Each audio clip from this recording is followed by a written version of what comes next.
ത്രിയേക ദൈവത്തിൻ്റെ വലിയ തിരുനാമത്തിൻ്റെ മഹത്വം ഉണ്ടായിരിക്കട്ടെ. അഭിയന്നരായ സഹോദര മെത്രാപ്പൊലീത്തന്മാരെ, വന്യരായ റമ്പാച്ചന്മാരെ, ബഹുമാന്യരായ കോറപ്പിസ്കോപ്പന്മാരെ, വൈദിക ശ്രേഷ്ഠരെ, ഷമ്മാശന്മാരെ, പ്രിയപ്പെട്ട സിസ്റ്റേഴ്സ്, ഈ ആരാധന വന്ന് സംബന്ധിക്കുന്ന സഹോദരി സഹോദരങ്ങളെ, വാത്സല്യ നിധികളായ കുഞ്ഞുങ്ങളെ, പരിശുദ്ധ പരിമല തിരുമേനിയുടെ 114-ാമത്തെ ചരമവാർഷിക പെരുന്നാൾ, ഓർമ്മ പെരുന്നാൾ നാം ഒരാഴ്ചയായി ആഘോഷിച്ച് വരികയാണ്. ആ പെരുന്നാളിൻ്റെ ഏറ്റവും വലിയ ക്ലൈമാക്സ് എന്ന് പറയുന്ന ദിനം ഇന്നലെയും ഇന്നുമായിട്ടായിരുന്നു. ആരാധനയോടെ അദ്ദേഹം കാലം ചെയ്ത ദിവസത്തിലുള്ള ആ ബലിയർപ്പണത്തിൻ്റെ പൂർത്തീകരണമാണ് അതിൻ്റെ ഏറ്റവും ഉയർന്ന ഉന്നതമായ സ്ഥാനം എന്ന് ഞാൻ കരുതുകയാണ്. ഇത്രയും വിശ്വാസികൾ ഒരുമിച്ച് കൂടുന്ന മറ്റൊരു പെരുന്നാൾ മലങ്കര സഭയിൽ ഉണ്ടോ എന്ന് സംശയമാണ്. ലോകത്തിൻ്റെ നാനാഭാഗങ്ങളിൽ നിന്നും വിശ്വാസികൾ ഈ പെരുന്നാളിൽ സംബന്ധിക്കുവാൻ കടന്നു വരുന്നു. പലരും കാൽനടയായി വരുന്നു. നോമ്പ്, വ്രതം, അനുഷ്ഠാനങ്ങൾ സ്വയം എടുത്ത് ഒരുക്കത്തോടെ കടന്നു വരുന്നു. പല വിധത്തിലും വിശ്വാസികൾ ഇവിടേക്ക് കടന്നു വരുന്നുണ്ട്. അതേതെങ്കിലും ഓർത്തഡോക്സ് സഭയുടെ മാത്രം വിശ്വാസികൾ ആണെന്നും ഞാൻ വിചാരിക്കുന്നില്ല. പരിശുദ്ധ ജീവിതം നയിക്കുന്നവരെ സംബന്ധിച്ചിടത്തോളം അവർക്ക് അതിർവരമ്പുകളില്ല എന്നുള്ളതാണ് വസ്തുത. അപ്പോൾ ഈ പരിശുദ്ധൻ്റെ കബറിടത്തിൽ വന്ന് സമാധാനവും ആശ്വാസവും പ്രാപിക്കുവാൻ തക്കവണ്ണം വിശ്വാസമുള്ള നാനാജാതി മത വർഗവർണ്ണ ഭേദമന്യേയുള്ള ആ വിശ്വാസികൾ, ആളുകൾ ഇവിടേക്ക് കടന്നു വരുന്നു എന്നുള്ളതൊരു വസ്തുതയാണ്. പ്രിയമുള്ളവരെ, ആധ്യാത്മികമായ ജീവിതത്തിൻ്റെ പ്രസക്തി എന്ന് പറയുന്നത് ആധുനിക കാലഘട്ടത്തിൽ ശ്രദ്ധേയമായി കൊണ്ടിരിക്കുകയാണ്. എല്ലാ മൂല്യങ്ങളും നഷ്ടപ്പെടുന്നു എന്ന് ഒരു അവബോധം വരുമ്പോൾ നാം ഉറ്റുനോക്കുന്നത് ആത്മീയ ജീവിതം നയിച്ച കടന്നുപോയ പരിശുദ്ധന്മാരെയാണ്. നാം പലപ്പോഴും ഇന്നത്തെ കാലഘട്ടത്തെക്കുറിച്ച് പരിതപിക്കാറുണ്ട്, വളരെ വേദനയോടെ പറയാറുണ്ട്, കുറ്റപ്പെടുത്താറുണ്ട്. അതൊക്കെ ഒരു പരിധിവരെ ശരിയാണ്. എന്താണ് പ്രതിവിധി? അഴിമതിയുണ്ട്, അക്രമമുണ്ട്, ആത്മഹത്യയുണ്ട്, കൊലപാതകമുണ്ട്, കവർച്ചയുണ്ട്, മോഷണമുണ്ട്. അതുപോലെ വർദ്ധിച്ചു വരുന്ന അനേക കുറ്റകൃത്യങ്ങൾ നമ്മുടെ മുൻപിലുണ്ട്. അത് കാണുമ്പോൾ നാം പകച്ചു പോകുന്നു. എന്തുകൊണ്ടാണ് സമൂഹത്തിൽ ഇങ്ങനെ ഇതെല്ലാം സംഭവിക്കുന്നത് എന്ന് നാം സ്വയം ചോദിച്ചു പോകുന്നു. പരസ്പരം കുറ്റപ്പെടുത്തുന്നു.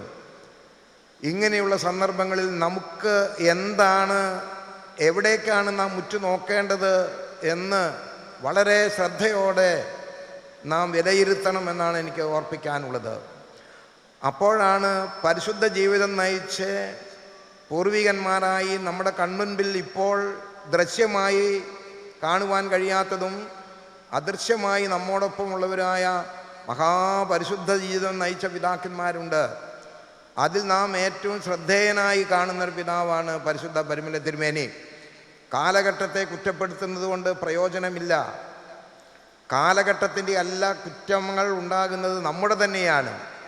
നാം ഒരു കണ്ണടി, ഒരു മിറർ എടുത്ത് നോക്കുമ്പോൾ കൃത്യമായി നമ്മുടെ മുഖരൂപം നമുക്ക് കൃത്യമായി അറിയാം. ഈ കണ്ണാടി ഏതാണ്? ഈ കണ്ണാടി എന്ന് പറയുന്നത് ഞാൻ പറയും പരിശുദ്ധ പരിമല തിരുമേനി.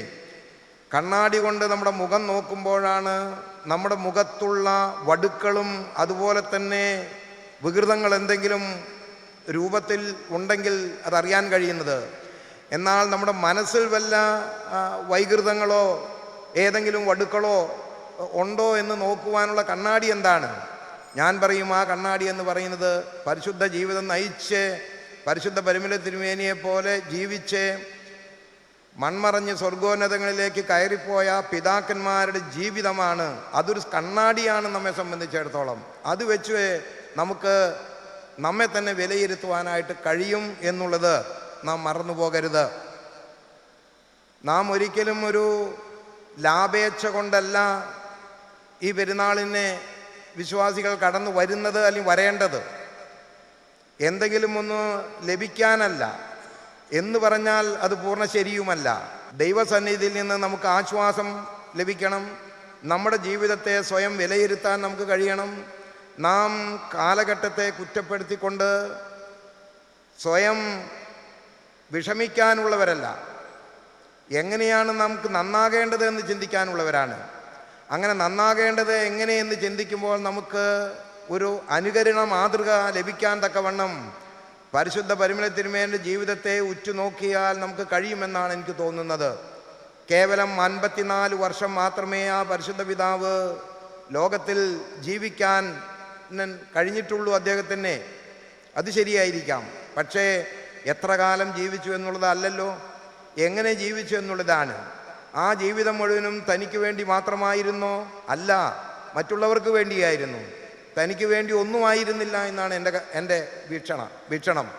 തനിക്ക് രോഗം വരുമ്പോൾ താൻ ദുഃഖിച്ചില്ല, താൻ പ്രയാസപ്പെടുമ്പോൾ സ്വയം കുറ്റപ്പെടുത്തിയില്ല, താൻ വേദനിക്കുമ്പോൾ ദൈവത്തെ പഴി പറഞ്ഞില്ല, ആരെയും പഴി പറഞ്ഞില്ല. രോഗം വരുമ്പോഴും എല്ലാം ദൈവത്തിൽ മാത്രമേ അദ്ദേഹം ആശ്രയിച്ചുള്ളൂ. ഞാൻ പറയുന്നത്, അപ്പോൾ നമ്മുടെ ജീവിതത്തെ വിലയിരുത്തേണ്ടത് എങ്ങനെയാണ്? വർത്തമാന കാലഘട്ടത്തിലെ അപകടസന്ധികൾ മാത്രം വിവരിച്ചുകൊണ്ട് നാം പരിതപിക്കുകയാണോ വേണ്ടിയത്? അല്ല. അതുകൊണ്ട് പരിശുദ്ധ പരിമല തിരുമേനി നമ്മുടെ മുമ്പിൽ ഒരു കണ്ണാടി പോലെ നാം താരതമ്യപ്പെടുത്തിക്കൊണ്ട് കാണണം. ആ കണ്ണാടിയിലൂടെ നമ്മുടെ ജീവിതത്തെ വിലയിരുത്തണം. ആ കണ്ണാടിയിൽ നിന്ന് എന്തെങ്കിലും നമുക്ക് പകർത്താനുണ്ടോ എന്ന് പരിശോധിക്കണം. കാലഘട്ടത്തെ അല്ല നമ്മൾ കുറ്റപ്പെടുത്തേണ്ടത്. സമൂഹത്തിനുണ്ടാകുന്ന ചില വ്യതിയാനങ്ങളുണ്ട്, മനുഷ്യ മനസ്സിനുണ്ടാകുന്ന ചില മാലിന്യങ്ങളുണ്ട്. ആ മാലിന്യങ്ങളെയാണ് മാറ്റി നാം തുടച്ചു നീക്കേണ്ടത് എന്ന് ഈ സമയത്ത് പ്രത്യേകമായിട്ട് ഓർപ്പിക്കുകയാണ്. ആ പരിശുദ്ധ പിതാവിൻ്റെ 114ാമത്തെ വാർഷിക പെരുന്നാളിന് ചില പ്രത്യേകതകൾ ഈ വർഷമുണ്ട്. ഏറ്റവും വലിയ പ്രത്യേകത എന്ന് പറയുന്നത് ഞാൻ കാണുന്നത് മലങ്കര സഭയ്ക്ക് അസാധ്യമാണെന്ന് കരുതപ്പെടുന്ന ഒരു ക്യാൻസർ രോഗ ചികിത്സാലയം ഇവിടെ ഉയർന്നു വന്നു എന്നുള്ളതാണ്. ക്യാൻസർ രോഗത്തിൻ്റെ അതിൻ്റെ ആധിക്യം, അതിൻ്റെ അപകടം എന്താണെന്ന് ഞാൻ പറയേണ്ടതില്ല. അത് പകർച്ചവ്യാധി അല്ല എന്ന് സാങ്കേതികമായി പറയുന്നുണ്ടെങ്കിലും ഈ രോഗം മനുഷ്യനെ ഇന്ന് വളരെ വേഗത്തിൽ വ്യാപിച്ച് മനുഷ്യനെ പൂർണ്ണമായും നശിപ്പിച്ചുകൊണ്ടിരിക്കുന്നു എന്നുള്ളത് വസ്തുതയല്ലേ? ആ രോഗത്തിന് ഒരു പ്രതിരോധം സൃഷ്ടിക്കാൻ തക്കവണ്ണം പരിശുദ്ധ പരിമല തിരുമേനിക്ക് എന്ത് കഴിയുമെന്ന് ഒരുപക്ഷെ തിരുമേനി ചിന്തിച്ചു കാണുമെന്ന് ഞാൻ വിചാരിക്കുകയാണ്. അതുകൊണ്ട് തന്നെ ഇവിടെ ഒരു ക്യാൻസർ ചികിത്സാലയം ഉണ്ടാകണമെന്ന് തിരുമേനി ആദ്യം ആഗ്രഹിച്ചിട്ടുണ്ട്. നമ്മുടെ വിവരം കൊണ്ടോ വിവരക്കേട് കൊണ്ടോ അതിൻ്റെ വ്യാപ്തത്തെക്കുറിച്ച് കൃത്യമായി അറിഞ്ഞുകൂടാത്ത വിധത്തിൽ നിഷ്കളങ്കരായ കുട്ടികൾ വലിയ കയത്തിൽ വെള്ളത്തിലേക്ക് എടുത്തു ചാടുന്നത് പോലെ മലങ്കര സഭ 6 വർഷം മുൻപ് ഒരു പ്രതിജ്ഞയെടുത്തു. ക്യാൻസർ രോഗത്തെ ചികിത്സിക്കാൻ, പ്രതിരോധിക്കാൻ മലങ്കര സഭ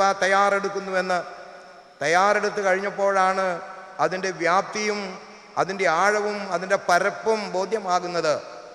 പ്രിയമുള്ളവരെ, ഏകദേശം 150 കോടി രൂപ മുടക്ക് മുതൽ ആവശ്യമുള്ള ഒരു പദ്ധതിയാണ് നമ്മൾ അവിടെ ക്രമപ്പെടുത്തിയിട്ടുള്ളത്.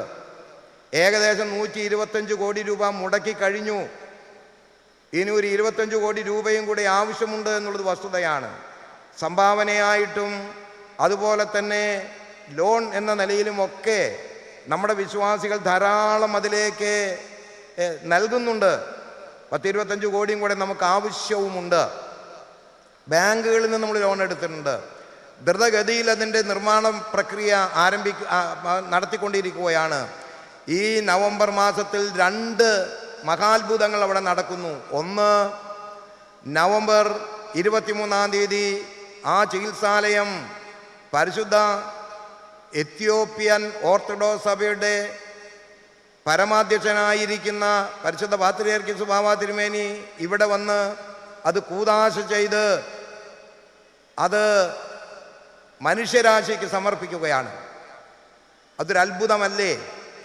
എനിക്ക് തോന്നുന്നു നമ്മുടെ സഭയിൽ ഏറ്റവും വലിയ ഒരു ചാരിറ്റബിൾ അച്ചീവ്മെൻ്റ് എന്ന് പറയുന്നത്, ഒരു സിംഗിൾ ചാരിറ്റബിൾ അച്ചീവ്മെൻ്റ് എന്ന് പറയുന്നത് ഈ ചികിത്സാലയമാണ്. അതുകൊണ്ട് അത് ഈ നവംബർ 23-ാം തീയതി നമ്മൾ മനുഷ്യ സമൂഹത്തിന്, ലോകത്തിൻ്റെ മുൻപാകെ അത് ആരംഭിച്ച് അതിന് സമർപ്പിക്കുകയാണ് എന്നുള്ളത് ഒരു അത്ഭുതമായിട്ട് ഞാൻ കാണുന്നു. രണ്ടാമത്, അത് ചെയ്യാനായിട്ട് ഇവിടെ കടന്നു വരുന്നത് ഓറിയൻ്റൽ ഓർത്തഡോക്സ് സഭകളിലെ വളരെ വിശ്വാസികളുടെ എണ്ണം, ഏകദേശം 4-4.5 കോടി വിശ്വാസികളുടെ തലവനായിരിക്കുന്ന ആബൂന പരിശുദ്ധ മത്തിയാസ് പാത്രിയർക്കീസ് ബാവ തിരുമേനിയാണ്. അദ്ദേഹം വന്നാണ് അത് കൂദാശ ചെയ്ത് ആരംഭിക്കുന്നത്. അതും ഒരു അത്ഭുതമല്ലേ? ഈ നവംബർ മാസത്തിൽ ഈ 2 അത്ഭുതങ്ങളും നടക്കുന്നു. മറ്റൊരു അത്ഭുതവും കൂടെ നടക്കുന്നുണ്ട്. അന്ന് തന്നെയാണ് പഴയ സെമിനാരി സ്ഥാപകനായിരിക്കുന്ന പുലിക്കോട്ടിൽ ജോസഫ് മാർ ദിവന്നാസിയോസ് 2-ാമൻ തിരുമേനിയുടെ 200-ാം വർഷത്തെ ചരമവാർഷിക ജൂബിലി, അതിൻ്റെ സമാപന സമ്മേളനം കുന്നംകുളത്ത് വെച്ചാണ് നടത്തുന്നത്.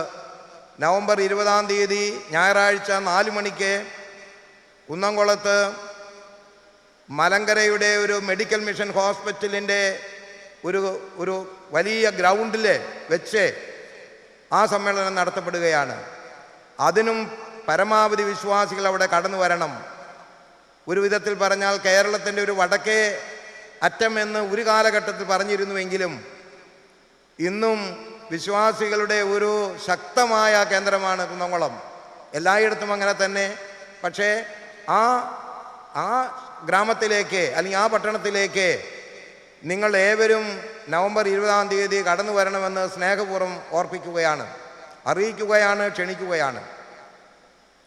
പ്രിയമുള്ളവരെ, ഈ ക്യാൻസർ രോഗത്തെ എങ്ങനെയാണ് നമ്മൾ നേരിടുന്നത് എന്ന് 2-3 വാചകത്തിലൂടെ ഒന്ന് ഓർമ്മിപ്പിക്കട്ടെ. ക്യാൻസർ രോഗമെന്ന് പറയുന്നത് ചികിത്സിച്ചാൽ ഭേദമാകുന്ന രോഗമാണ് 90%. അതിൻ്റെ ഏറ്റവും പ്രധാനപ്പെട്ട പ്രിൻസിപ്പിൾ എന്ന് പറയുന്നത് early detection is the best prevention എന്നുള്ളതാണ്. എന്താണ് ഏർലി ഡിറ്റക്ഷൻ? ക്യാൻസർ രോഗം ഉണ്ട് എന്ന് നമ്മൾ അറിയുന്നത് ചിലപ്പോൾ അത് ബാധിച്ച് 2, 3, 4 സ്റ്റേജ് കഴിഞ്ഞിട്ടായിരിക്കും. ആദ്യത്തെ സ്റ്റേജിൽ, പ്രൈമറി സ്റ്റേജിൽ അത് കണ്ടെത്തിയാൽ 99% ഈ രോഗത്തെ നമുക്ക് ചികിത്സിച്ച് ഭേദപ്പെടുത്താം. ഇത് ഞാൻ പറയുന്നതല്ല, വിശുദ്ധന്മാർ പറയുന്നതാണ്. അപ്പോൾ ഈ ഏർലി ഡിറ്റക്ഷൻ എങ്ങനെയാണ് സാധിക്കുന്നത്? നമുക്ക് നമ്മെ പരിശോധിക്കാൻ ഭയമാണ്. ഒരു ചെറിയ സിംറ്റം കണ്ടാലും നമ്മൾ ചെയ്യില്ല, പേടിയാ. ഇനി ഉണ്ടെന്ന് പറഞ്ഞാലോ? ഉണ്ടെന്ന് പറഞ്ഞാലും ഇല്ലെന്ന് പറഞ്ഞാലും പേടിച്ചിട്ടൊരു കാര്യവുമില്ല. അതുകൊണ്ട് ആദ്യം ചെയ്യുന്നത് ഇത് ആർക്കെങ്കിലും പിടിപെട്ടിട്ടുണ്ടോ എന്നുള്ളൊരു അന്വേഷണമാണ്. അതിനാവശ്യമുള്ളത് മെഡിക്കൽ ക്യാമ്പാണ്. വെറും 150 രൂപയുടെ ഒരു ചെറിയ ടെസ്റ്റ് ചെയ്താൽ ഇത് ഉണ്ടോ ഇല്ലയോ എന്ന് അറിയാനുള്ള സംവിധാനമുണ്ട്. ഒരു 500 പേരെ ഒരു മെഡിക്കൽ ക്യാമ്പിൽ പങ്കെടുപ്പിച്ചാൽ ഒരു 5-10 പേരെങ്കിലും ഈ രോഗം ബാധിച്ചു എന്നറിയാതെ രോഗവാഹകരായി ജീവിക്കുന്നവരാണ്. അത് കണ്ടെത്തുക എന്നുള്ളതാണ് ഈ ക്യാൻസർ ആശുപത്രിയുടെ 1-ാം പടി, 1-ാമത്തെ അതിൻ്റെ പ്രതിരോധ ക്രമത്തിലുള്ള ആദ്യത്തെ ചുവട് അതുതന്നെയാണ്. 2-ാം ഘട്ടം എന്ന് പറയുന്നത് രോഗം വന്നവരെ ചികിത്സിക്കുകയാണ്. രോഗത്തിൻ്റെ ചികിത്സ എന്ന് പറയുന്നത് വളരെ ചിലവേറിയതാണ്. ക്യാൻസർ രോഗത്തിൻ്റെ ചികിത്സ എന്ന് പറയുന്നത് വെറുതെ വളരെ അല്പം മാത്രം ധനം കൊണ്ടത് ആ പൂർണ്ണ ചികിത്സ നടക്കുകയില്ല. പരിമല എന്ന് പറയുന്നത് ഒരു ഗ്രാമീണ അന്തരീക്ഷത്തിലുള്ള ദേശമാണ്, ഗ്രാമമാണ്. ഇതൊരു റൂറൽ ഏരിയയാണ്. ഇത് ബോംബെ അല്ല, ഇത് തിരുവനന്തപുരമല്ല, ഇത് കൊച്ചിയല്ല, പരിമല ദ്വീപ്, മധ്യ തിരുവിതാംകൂറിൻ്റെ ഏറ്റവും ഗ്രാമാന്തരീക്ഷത്തിലുള്ള ഒരിടമാണ്, റൂറൽ ഏരിയ എന്ന് പറയാം. ഇവിടെ ചികിത്സിക്കുമ്പോൾ ആ ചികിത്സയ്ക്ക് സമഗ്രമായ ചികിത്സ കൊടുക്കാനുള്ള ഒരു ബദ്ധപ്പാടാണ് മലങ്കര സഭ സ്വീകരിച്ചത്. നിങ്ങൾക്കറിയാമോ, 25 കോടി രൂപയുടെ എക്യുപ്മെൻറ്റ്സ് ഇപ്പോൾ അവിടെ വന്ന് ഇറക്റ്റ് ചെയ്ത് കഴിഞ്ഞു. അതെല്ലാം വിദേശങ്ങളിൽ നിന്ന് നമ്മൾ ഇമ്പോർട്ട് ചെയ്ത് കൊണ്ടുവന്നിട്ടുള്ളതാണ്. ഒരു രോഗി അവിടെ വന്നു കഴിഞ്ഞാൽ ചികിത്സയ്ക്ക് മറ്റൊരിടത്തേക്കും പോകേണ്ടതില്ല. മറ്റൊരിടത്തേക്ക് പോകേണ്ടി വന്നാൽ ഉണ്ടാകുന്നത് ഇതിനേക്കാൾ 10 മടങ്ങ് ചെലവാണ്. അതുകൊണ്ട് രോഗത്തിൻ്റെ ചികിത്സയ്ക്ക് ആവശ്യമുള്ള എല്ലാ ഉപകരണ സാധന സാമഗ്രികൾ നമ്മളിവിടെ വരുത്തുകയുണ്ടായി. അതുകൊണ്ടാണ് ഇത് 150 കോടിയിലേക്ക് ഉയർന്നത്. ഇതൊക്കെ ഇവിടെ വന്ന് സ്ഥാപിക്കുന്ന കമ്പനികൾ ധാരാളമുണ്ട്. കമ്പനികളും നമ്മളും തമ്മിൽ ചെറിയൊരു എഗ്രിമെൻ്റ് ഉണ്ടാക്കിയാൽ മതി. ഇവിടെ മെട്രോ സ്കാൻ, ഇവിടെ പെറ്റ് സ്കാൻ വരും, ലീനിയർ ആക്സിലറേറ്റർ വരും, ഗാമ റേസ് വരും, എന്ത് ഉപകരണം അവർ കൊണ്ടുവെക്കും. പക്ഷേ ആ ഉപകരണം രോഗിയെ പരിശോധിച്ചാൽ ബില്ലിടുന്നത് കമ്പനിയാണ്, നമ്മളല്ല. ലാഭേച്ഛ പ്രതീക്ഷിച്ചുള്ള ബില്ലായിരിക്കും വരുന്നത്. രോഗികൾ നമ്മളെ ആയിരിക്കും കുറ്റപ്പെടുത്തുന്നത്. അത് വരാതിരിക്കാനായി എല്ലാ ഉപകരണങ്ങളും ഇവിടെ തന്നെ വേണമെന്നുള്ള നിലപാടെടുത്തു. അതുകൊണ്ട് ഇതിൻ്റെ മുടക്കുമുതൽ വളരെ വർദ്ധിച്ചു. ഒരു രോഗിയെയും ഇന്നയിടത്ത് പോയി ഇന്ന കമ്പനി സ്ഥാപിച്ചെടുത്ത് പോയി സ്കാൻ ചെയ്തു വരണമെന്ന് നമ്മൾ പറയുന്നില്ല, ഇനി പറയുകയല്ല. പക്ഷേ നിങ്ങളുടെ പ്രാർത്ഥനയും സഹകരണവും വളരെ ആവശ്യമാണ്. ഒരു 10-25 കോടി രൂപയും കൂടെ ലഭിക്കാനുണ്ട്.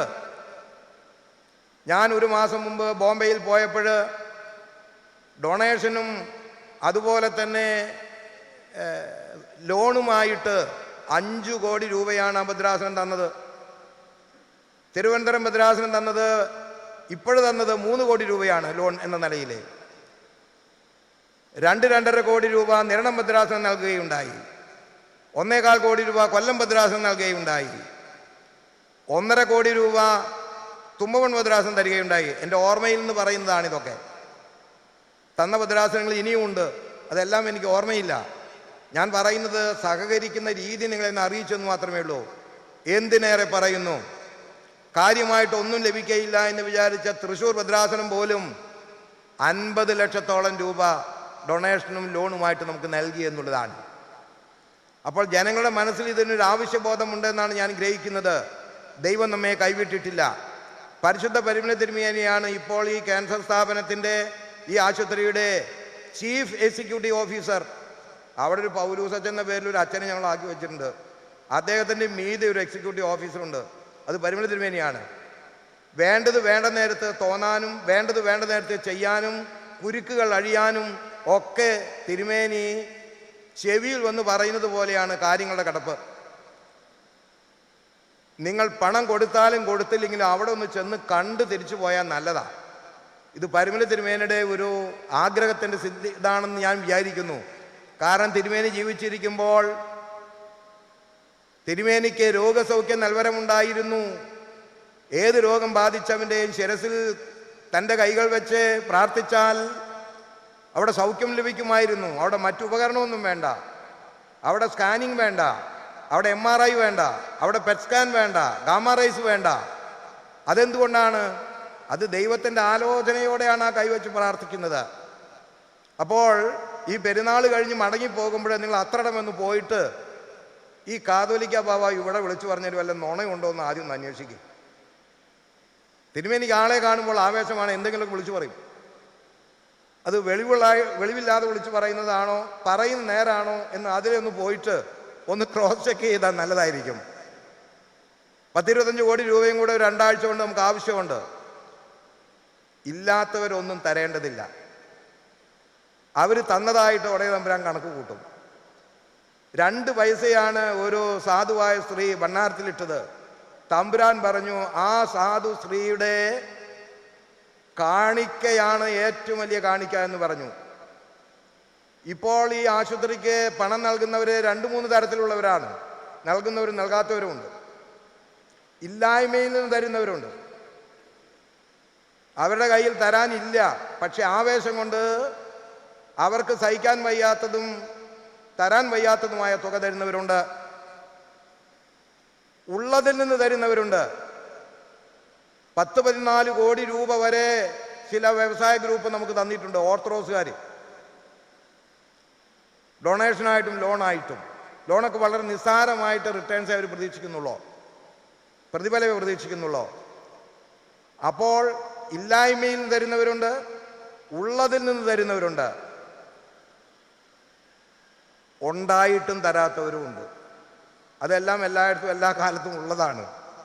അപ്പോൾ എനിക്ക് നിങ്ങളോട് പറയാനുള്ളത്, നിങ്ങൾ തന്നാലും തന്നില്ലേലും ഇതിനു വേണ്ടി ഒന്ന് പ്രാർത്ഥിക്കുക. ഒരു ഒറ്റ വാചകം. രണ്ടാമത്, നിവൃത്തിയുള്ളവർ അവിടെ ഒന്ന് പോയി ഒന്ന് കാണുക.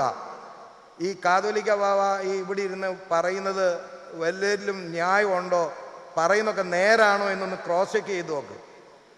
ഈ നവംബർ 23-ാം തീയതി അത് അവിടെ പരിശുദ്ധ പാത്രിക്കീസ് ബാവ തിരുമേനി വന്ന് അതിൻ്റെ ഓപ്പണിംഗ് ഉണ്ടാകും, ദൈവം അനുവദിച്ചാൽ. എല്ലാം ദൈവത്തിൻ്റെ കൃപ വേണമല്ലോ. പ്രിയമുള്ളവരെ, വിശുദ്ധ ജീവിതം നയിക്കുവാനാണ് നമ്മൾ കൂടുതൽ ശ്രമിക്കേണ്ടത്. ലോകത്തിലേക്ക് ഒരു യേശുക്രിസ്തു മാത്രമേ ജനിച്ചിട്ടുള്ളൂ, ഒരു യേശുക്രിസ്തു മാത്രമേ ഉള്ളൂ. നമുക്ക് സത്യവേദപുസ്തകം ഒന്നേ ഉള്ളൂ. 2-4 വേദപുസ്തകങ്ങൾ ഉണ്ട്, അത് പ്രിൻ്റാണ്, കണ്ടൻ്റൊക്കെ ഒന്നാണ്. ഒരു യേശുക്രിസ്തു ഒന്നേ ഉള്ളൂ, സത്യവേദപുസ്തകം ഒന്നേയുള്ളൂ. പക്ഷേ വിശ്വാസത്തിൻ്റെ ധാര എന്ന് പറയുന്നത് അനേക തരത്തിലുള്ള ധാരകളുണ്ട്.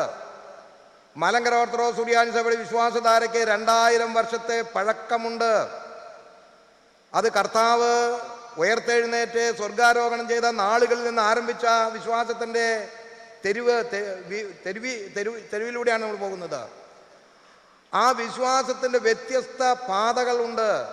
ഈ പാതയ്ക്ക് 2000 വർഷത്തെ പഴക്കമുണ്ട്. നമ്മൾ ഇടയ്ക്കിടയ്ക്ക് വിശ്വാസത്തിൻ്റെ പാതയൊന്നും മാറ്റുന്നവരുണ്ട്. ഇത് വീതി പോരാ, ഇത് ഇച്ചിരൂടെ വീതിയുള്ളടത്ത് പോകണം. അത് മടയത്തരമാണ്, മഹാമടയത്തരമാണ്.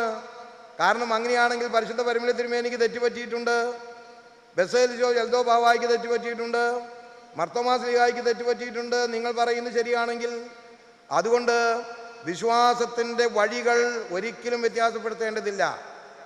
ജനിച്ചു വളർന്ന വഴികളിലൂടെ തന്നെ കടന്നുപോയാൽ കർത്താവായ യേശു ക്രിസ്തുവിൻ്റെ അടുത്തേക്ക്, അദ്ദേഹം നമുക്ക് വാഗ്ദാനം ചെയ്തിട്ടുള്ള സ്ഥലത്തേക്ക് എത്തിച്ചേരാം. യേശു ക്രിസ്തു ഒന്നേയുള്ളൂ, സത്യവേദപുസ്തകം ഒന്നേയുള്ളൂ. വിശ്വാസത്തിൻ്റെ വഴികൾ ഓരോ സഭകൾക്കും വ്യത്യസ്തമാണ്. പക്ഷേ മലങ്കര സഭയുടെ വഴിക്ക് 2000 വർഷത്തെ പഴക്കവും പാരമ്പര്യമുണ്ട്. അതിലൂടെ കടന്ന് യേശുക്രിസ്തു പറഞ്ഞയിടത്തേക്ക് എത്തിച്ചേർന്ന ലക്ഷക്കണക്കിന് കോടിക്കണക്കിന് വിശ്വാസികൾ, പൂർവികന്മാർ നമുക്കുണ്ട്. രണ്ടാമത്, ട്രീറ്റ്മെൻറ്റ്. ഇവിടെ വന്ന് ചികിത്സ നടത്തി സമഗ്രമായ ചികിത്സ ചെയ്ത് ഒരു 90% രോഗത്തിന് സൗഖ്യം കിട്ടാതിരിക്കുകയില്ല. പലർക്കും 100% സൗഖ്യം കിട്ടും. അതാണ് ആ ചികിത്സാ കേന്ദ്രം കൊണ്ട് നമ്മൾ ഉദ്ദേശിക്കുന്നത്. മൂന്നാമതായിട്ട് ഒരു കാര്യം കൂടെ തുടങ്ങിയിട്ടുണ്ട്. അതെന്താണെന്നറിയാമോ? സ്നേഹസ്പർശം.